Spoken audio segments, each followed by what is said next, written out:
Assalamualaikum warahmatullahi wabarakatuh. Pertemuan praktikum biokimia kali ini merupakan pengantar sebelum teman-teman melakukan praktikum aktivitas protease. Agar teman-teman lebih memahami apa saja yang akan kita lakukan saat praktikum aktivitas protease. Tujuan praktikum kita kali ini adalah mahasiswa dapat memahami aktivitas protease dalam menguraikan protein menjadi asam amino dengan metode titrasi formol. Seperti kita ketahui, protein adalah makromolekul yang berlimpah di dalam sel hidup. Protein disusun dari unit dasar yang sama, yaitu asam amino yang berikatan kovalen dalam membentuk suatu senyawa, yaitu peptida. Hidrolisis pada protein akan melepaskan asam-asam amino penyusunnya. Hidrolisis protein dapat dilakukan dengan asam, basa, dan enzim. Prosedur yang umum dalam hidrolisis protein adalah hidrolisis enzimatik oleh tripsin. Asam amino adalah senyawa yang memiliki satu atau lebih gugus karboksil dan satu atau lebih gugus amino yang terikat pada atom C tepat di sebelah gugus karboksil. Asam amino dalam larutan dengan pH netral lebih banyak dalam bentuk ion dipolar daripada dalam bentuk molekul yang tak terion. Ion dipolar dapat berperan sebagai asam donor proton atau basa, yaitu aseptor proton, di mana senyawa yang mempunyai kedua sifat ini dinamakan amfoter. Penentuan asam amino secara kuantitatif dapat dilakukan dengan beberapa metode. Kali ini kita menggunakan metode titrasi formol, yaitu metode dengan penetralan asam dan basa. Alat-alat dan bahan yang diperlukan antara lain Erlenmeyer, gelas ukur, beker glass, buret, klem dan statif, penjepit tabung, dan kompor listrik. Selain itu, alat yang kita perlukan adalah termometer, pipet volume, dan propipet. Bahan-bahan yang kita gunakan adalah tripsin 1%, NaOH 0,1N, HCl 0,1N, indikator fenolftalein, formalin netral, aquades, es batu, dan larutan protein 5%. Bisa digunakan gelatin atau tempe. Bagaimana cara menyiapkan bahan-bahan tersebut? Untuk pembuatan tripsin 1% dapat kita lakukan dengan cara mengambil 4 gram tripsin, kemudian kita tambahkan 150 ml HCl hangat 0,001N di dalam labu takar, kemudian addkan sampai 200 ml dengan HCl. Untuk pembuatan NaOH 0,1N dapat kita lakukan dengan menimbang 0,4 gram NaOH, kemudian larutkan dalam 100 ml aquades. Untuk membuat larutan HCl 0,1N, kita dapat mengambil larutan HCl yang tersedia di laboratorium. Di sini kita menggunakan HCl dengan kadar 32%.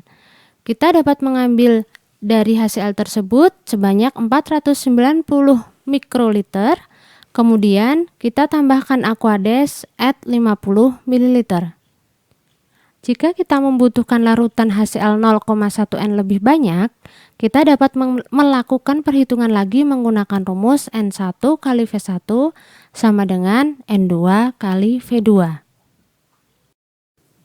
Untuk penyiapan indikator fenolftalein, lakukan dengan menimbang 100 mg serbuk fenolftalein, kemudian di-addkan 100 ml dengan etanol PA.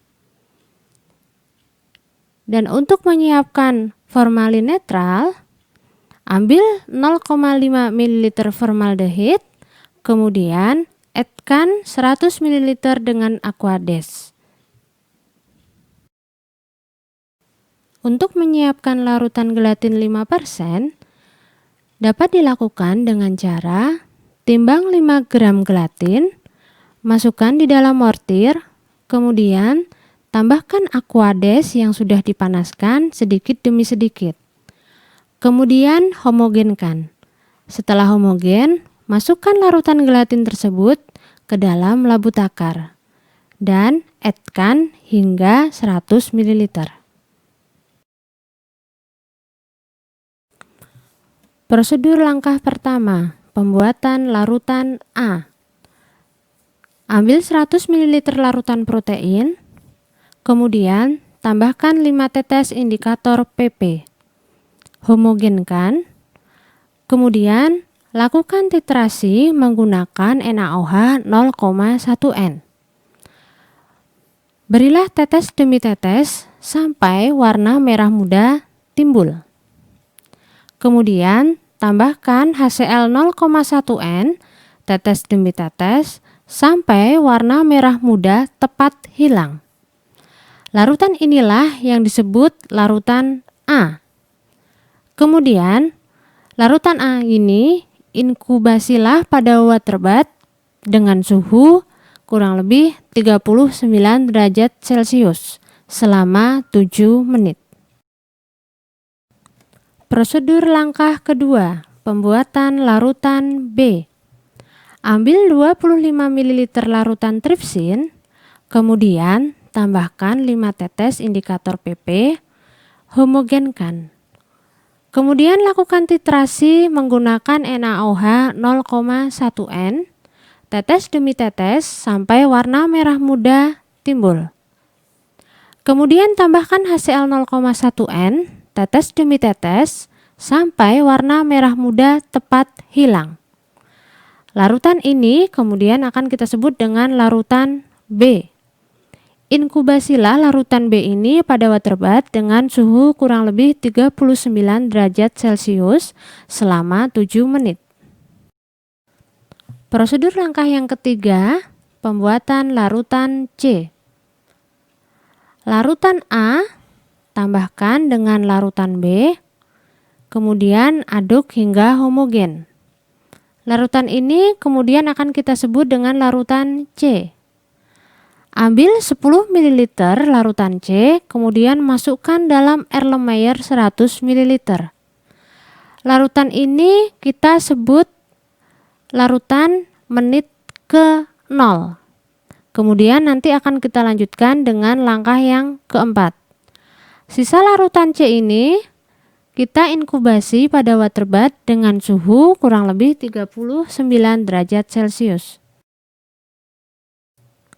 Prosedur langkah yang keempat, 10 ml larutan C dari langkah 3 menit ke 0 tadi kita panaskan dalam air mendidih selama 5 menit. Kemudian dinginkan dalam air es sampai dingin. Tambahkan 15 ml formalin netral dan tambahkan 3 tetes indikator PP.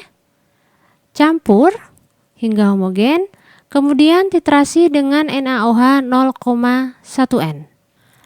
Lakukan titrasi dengan NaOH 0,1N, tetes demi tetes sampai warna merah muda muncul. Kemudian catatlah volume NaOH 0,1N yang kita butuhkan. Lakukan langkah yang sama dengan langkah yang keempat pada sisa larutan C yang kita inkubasi tadi pada inkubasi menit ke-5, 10, 15, 20, 25, dan menit ke-30.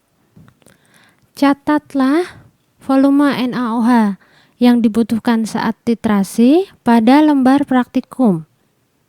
Kemudian buatlah grafik yang menunjukkan perbandingan antara T yaitu waktu inkubasi dan V yaitu jumlah NaOH yang dibutuhkan saat titrasi.